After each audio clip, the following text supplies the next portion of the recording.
СМЕРШ. Смерть шпионам.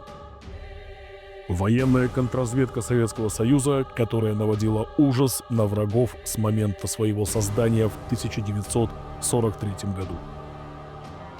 Одним из самых значимых успехов СМЕРШ стал срыв операции «Цитадель».